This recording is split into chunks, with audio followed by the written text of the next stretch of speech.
educate and inform kids about the United Nations Sustainable Development Goals. So unlike my previous series, which is all like how to train, these ones are more geared towards coaches or teachers or parents that want to help their kids learn about the global goals, to help kids learn about them in hopefully fun and creative ways. So just so you're not disappointed by the session if you're expecting like a full-on workout, you can still join in. But I'll show you the format of the sessions in case you haven't seen what we do before. If you'd like to come over to my notepad. If you haven't done these sessions before, if it's your first time, hi, I'm Becca. I'm broadcasting live from Chile. We're in Villarrica here. You can't see, but over there's a big volcano. Here is a river where I lost my Global Goals ball, sadly. And yeah, we're going to take you through the session for today. So this is the format. For kids, it's very important that you use something consistent and easy to remember so that they get the idea of the session. Also for adults, also for me, so I don't forget. So here's my hand. So each session we're going to use the high five model, which I invented for this. So here we have it. So warm-up game. Then we'll do an individual game, because I know a lot of kids, especially in Chile, kids are not allowed outside yet. So a lot of kids are stuck at home, which is sad. So yeah, we'll do a warm-up game, individual game that they could do at home, and then a group game that hopefully when kids start going back to school they can do. Or they could do maybe the individual game via Zoom if the kids are doing online learning. Then we're going to do a physical challenge, just like the Brave challenges that we did. If you haven't done them, there is 20 Brave challenges to do, and they are on our Instagram, Facebook, website, YouTube. So yeah, 20 different things. If your kids have nothing to do at home, then maybe you can that will keep them busy for an hour or so. And then an action for the global goal. So it's a little thing that we can all do, which would help towards the goal. Because imagine everyone watching this, even though it may potentially just be my mum and my friends, but if everyone does something small, then it will have a big impact, like a snowball effect. So that's the format. If you can see, so firstly we're going to do the warm-up game. Sorry, I'm a big mind map lover, so that's why it's all like this. So the warm-up game, we're going to do making your own obstacle course, like an assault course. And the reason we're going to do this is because we're talking about zero hunger today. So I would introduce the topic to kids by doing this obstacle course, and then at each station that they do in the obstacle course, we're going to drop a cone, and that's going to represent like expending your energy. So you're going to say like, okay, so you've jumped over this bench, drop a cone down, and that's just going to show like burning calories. If you're doing it with older kids, then I could go off on one about all the energy expenditure, and like I can get really sports sciencey. But if I'm doing this for 5-year-olds, I'd just say like, okay, so you're going to drop a cone, and that shows that you've used your energy, and then at the end of the circuit, I'd say, okay, so we've used all our energy, what do we need to do now? Hopefully they'll say eat, or relax, maybe. So yeah, you can kind of tailor this next warm-up to the different age groups, depending how much sports science you want to throw in. If I could have my way, I would throw in so much sports science, but no one wants to hear it. So let's go for it. Warm-up game. So what you'll need is a trusty bag of fun stuff, which I've stolen from Brave Park, to make your assault course. So if you're doing this at home, probably you don't have a bag of fun stuff stolen from your adventure park. So you could use spoons, knives, spoons, forks, very not sharp knives, anything in the house really, the sofas. If you're in your garden, you could use a table. So yeah, anything, just use your imagination. I'm going to use what I have here. So we'll start with 2 table tennis bats.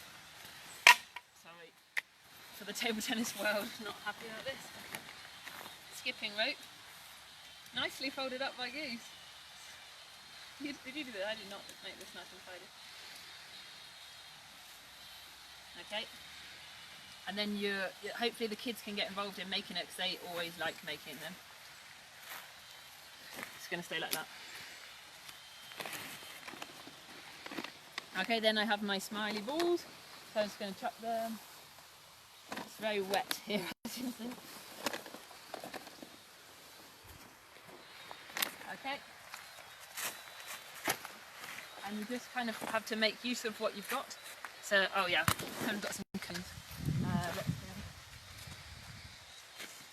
And this is really good for, technically if you're a footballer, it's really good. Also, when I've done basketball coaching, or rugby coaching, hockey coaching, any invasion game, it's good. And also for SAQs, speed, agility and quickness. So anything which getting your coordination going, reaction time, that's important in athletics, all invasion games, most sports I'd say.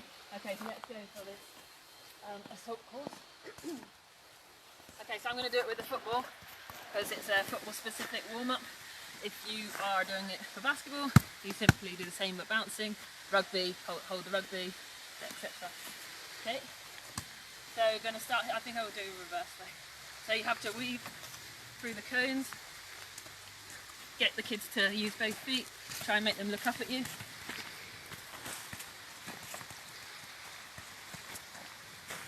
Okay, once you've done that, then remember I threw the smiley balls around. Okay, so I'm going to say, once you get to a smiley ball, you have to do the kangaroo jump.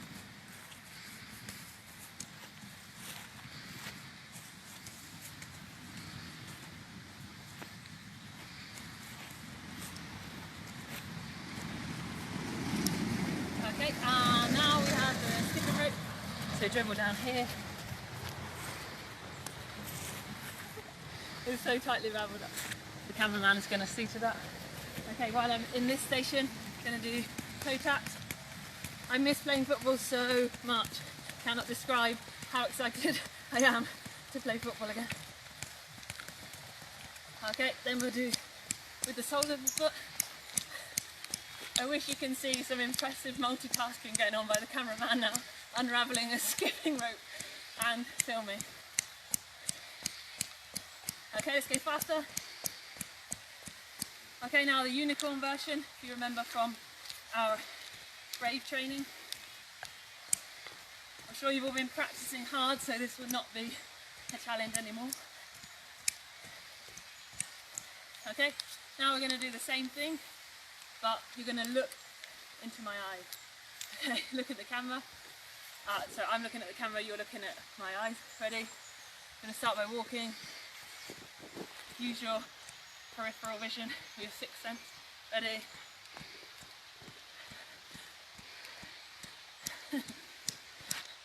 Get your arms going. Look up at the sky if you want to really show off. Okay, now go side to side. Oh, sorry. Okay, and now, who can do the unicorn looking into my eyes? Ready?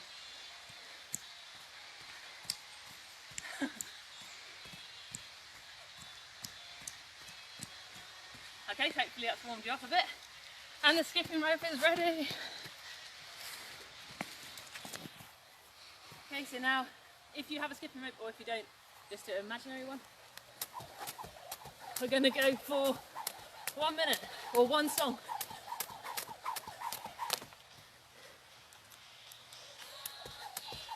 There's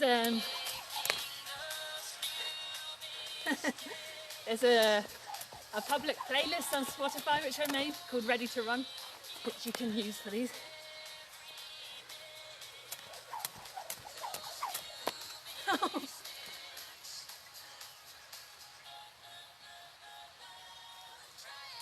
Okay, let's do some backwards one.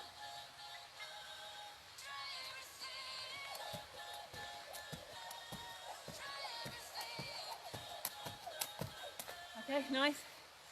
Now we're going to do the whole course once more. Okay, hopefully you've made a nice course. Maiken might be struggling doing a course on her yoga mat, but I'm sure you can use your imagination. Ready? Then we go through the ping pong bat. And then Remember to tell your kids, try to look up and try to use both feet. So get them to keep looking up.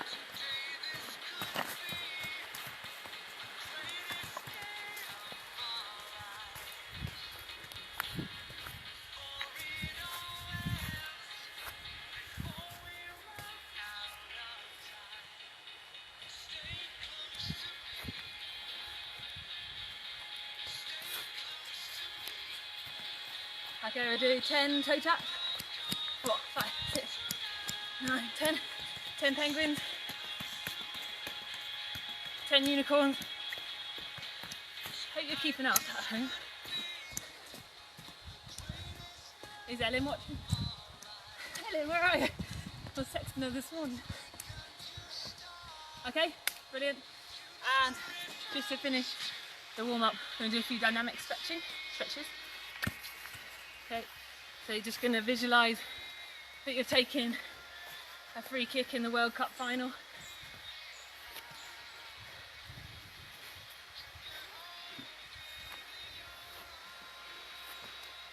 Okay, now you're going to visualise that you're just doing an amazing volley in the 90th minute of the World Cup final.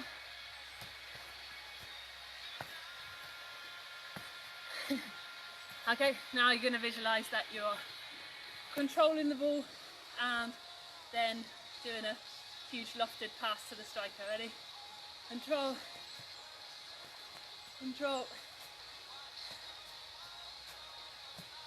One more.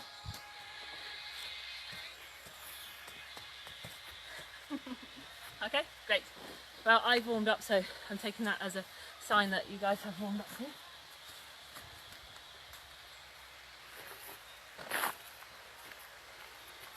Okay, hope you're all still good. So if I was doing this with young kids, the obstacle course that I would have done, like I said, I would have said you have to like drop a cone or something every time you do a stage, or say just ask them, how do you feel at the end, like did you use your energy? Just talk, get them talking, get the conversation started about food and energy and what's the importance of eating, why do you need to eat, what happens if you don't have enough food, could you do that if you hadn't had breakfast, like that kind of thing. If you ask open-ended questions, then it should trigger the kids to come up with some good responses. They've got good imagination, so you should get some hilarious responses sometimes. Okay, so we're done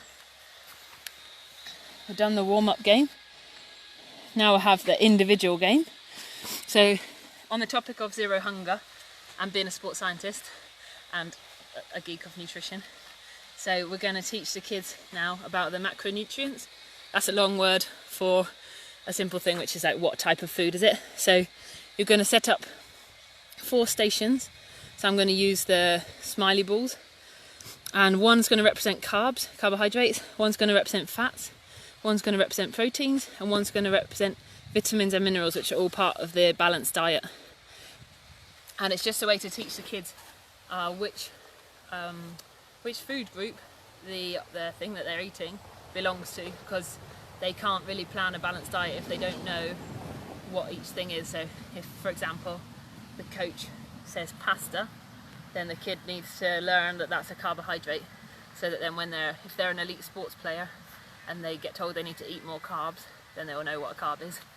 Okay, so we're going to have a practice.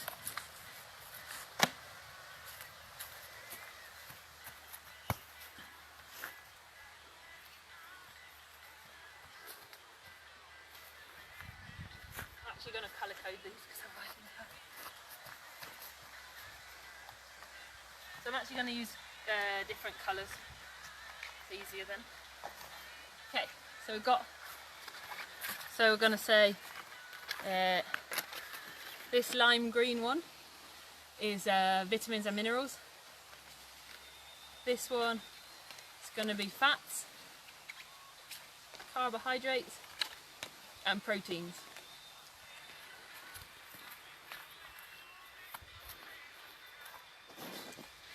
Okay, so then once you've said it once to a kid, I imagine that most kids will not just remember what you just said. So So recap that again. So then you ask them with questions. What is this one? Hopefully at least one kid will say vitamins and minerals. And then that one over there, you can say, who knows what the blue one is? Anyone remember? Hopefully someone remembers. And then we've got protein, carbohydrates, and the blue one, as you remember correctly, is fat. Okay? Oh, also you can explain to kids that fat is not necessarily bad. And if you want to get really geeky, you could talk about like, the good fats and the bad fats. And I could go off on one about nutrients that are soluble in fat and how it's important to get your fatty acids. But for young kids, just let's stick with fats. Okay, so it's kind of a reaction time game. You could do it without the ball as well. You could just do it as a reaction time like that. Okay, but I miss football a lot, so I'm going to take advantage of being able to do it with a football. So I'm going to be doing my toe tap, and then our cameraman here, no, okay, I myself are going to think of food. Ready? So the first one is going to be bread. Okay, so hopefully you've got your four corners set up. So move your ball to whichever one you think. If you think bread is predominantly fat, predominantly protein, predominantly vitamins and minerals, predominantly carbs. Okay, oh sorry, I got those wrong. Carbs and vitamins and minerals. Okay, so it is mainly for carbs. You can put challenges on the corners. You can say you have to do 5 touches, and then you can come back into the middle. Next one, steak. Goose's favourite. Hopefully everyone's got the fact that steak is a protein. Okay. Next one. Okay, tricky one now. Okay, avocado. Okay, so avocado is a good example of a healthy fat. All the millennials out there. Okay, let's go with oranges. So this could, I mean, you could actually do two. You could say that orange is a source of carbohydrate, so you could go there and then to the vitamin C. Let's do both. Half-time oranges, carbs and vitamin C, and you get to make a cool gum shield. Next one. Eggs. Eggs.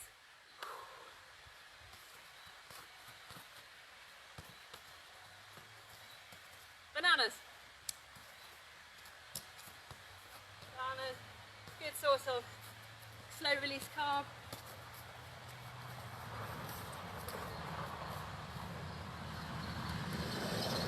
Fish. Fish, protein, and if it's like an oily fish like salmon. Okay, we've got time for one more. Any requests from the commentary? Chocolate. Yes. Okay, chocolate. We go for fats. Fats and carbs. I mean, a tiny bit of protein from milk, but leave that one. Okay. So, hopefully Milk. Sorry? Milk. Milk. Let's go for protein. If it's not skimmed.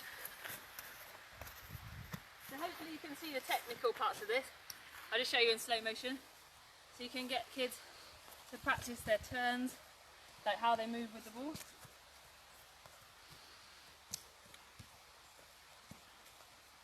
Like you can do a lot of different turns with this. You can practice your drag back turns. You could practice the Cruyff. Outside hook. You can make it as fancy as you want, really. Okay, which you'll all know all about those technical things from doing all the weeks of Brave training. Hopefully you all attended. Okay, next part of the session. So we've done warm-up game, individual game. Obviously the individual game you could do in a Zoom session.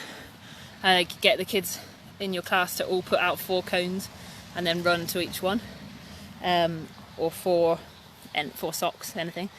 Group game, and you could also, if you've got 2 kids at home, you could do a competition, like who is the first person to grab the cone. That can end in tears. Maybe set out separate grids. No one wants a fight about this game. Group game. So we were thinking about it this morning on our car journey home, and thinking what we would do. So we thought probably you could adapt dodgeball.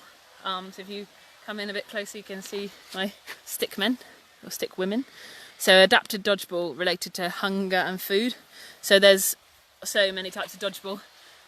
Having worked with kids for 15 years, there's many types of dodgeball, and they all go down well.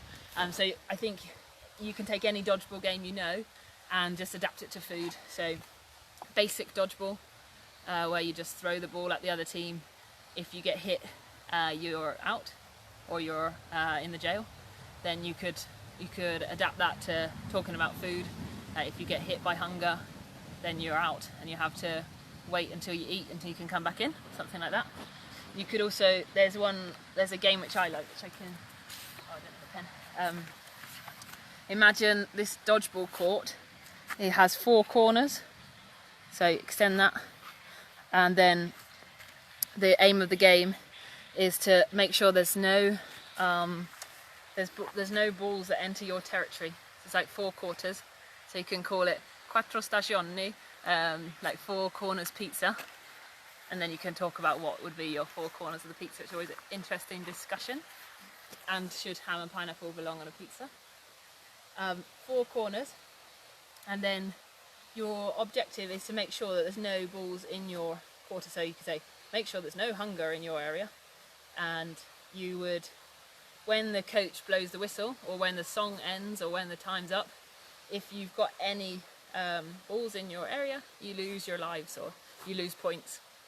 So it's very frenetic. Most kids don't realise that if they hung on to the ball, they would win.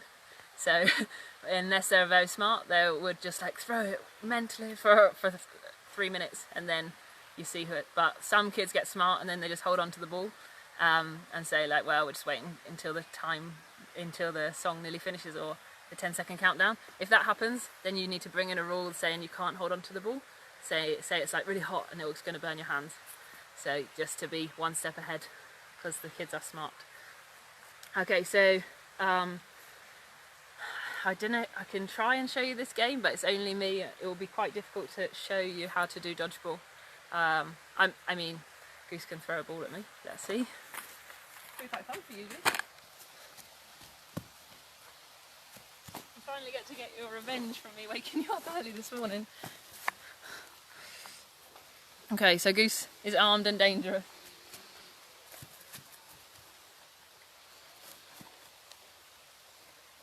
So I'm making my territory here. Okay, so if at the end of the song, or the time limit, if there's any balls in my territory, then I'm going to lose. So do that one first.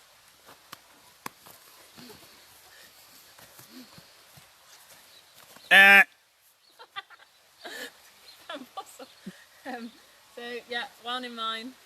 Slightly biased referee playing against me. So I would have lost a point then. Technically, Goose should have lost 3 points. Where's the other one? Okay, so that's the, we'll call that one the Hunger Games game. So that's the Hunger Games, like defending your territory. And then now I'll show you the dodgeball one.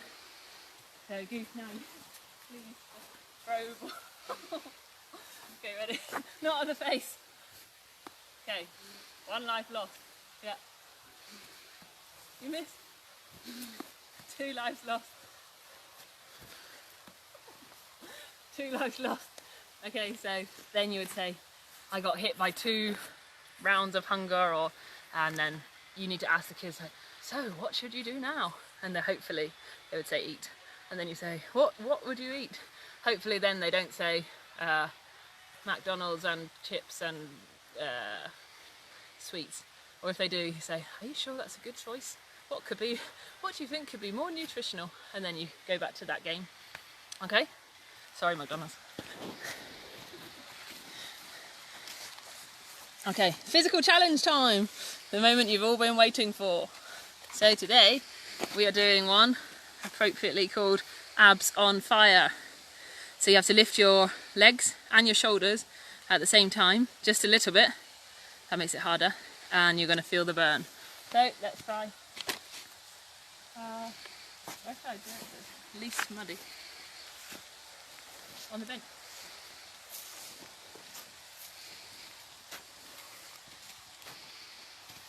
Okay. It's very wet here, so hence the bench.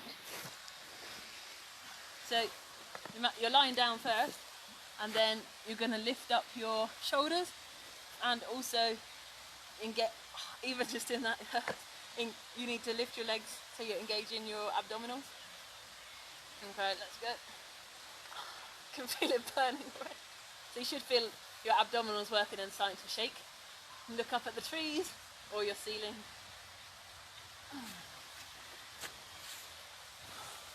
It burns. Remember to breathe, like the Pilates teachers always say. Okay, and break. Okay, now we're going to try and go for 10 seconds. You've got to, I try and be a bit yoga-y. Remember to inhale and exhale. Ready? Get ready. Go. 1, 2, 3, 4, 5, 6, 7, 8, 9, 10. Okay, hopefully you feel the burn. If you have a very good abdominal core, then you can try and push yourself and do it for 10 or 20 or 30 or a minute maybe. But yeah, you can't do it cheating. It has to be a small distance from the ground. If you sit up more, it's easier, because I think you start engaging maybe your back muscles. So you've got to do it, make it tough. So we've done the warm-up, the individual game, the group game. Remember our dodgeball and the 4 macronutrients game. I think we can come up with a catchier name for that one. Physical challenge, we did the abs on fire. Hopefully you're still doing that. I mean, I need to talk, but you guys could, instead of just sitting there, you could be doing abs on fire right now.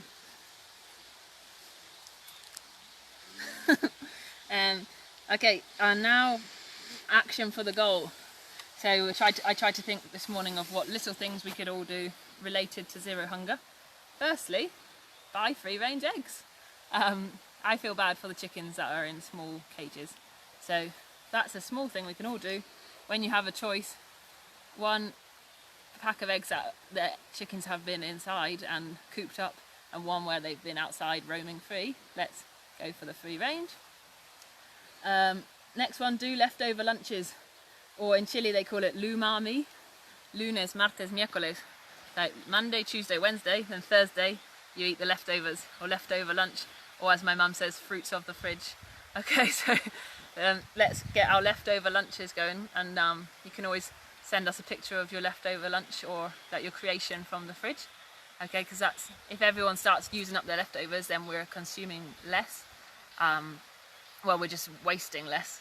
Because I think, I'll look up some stats, but I think a lot of the food that's produced by the agricultural industry gets wasted, so it'll be great if we can reduce our waste.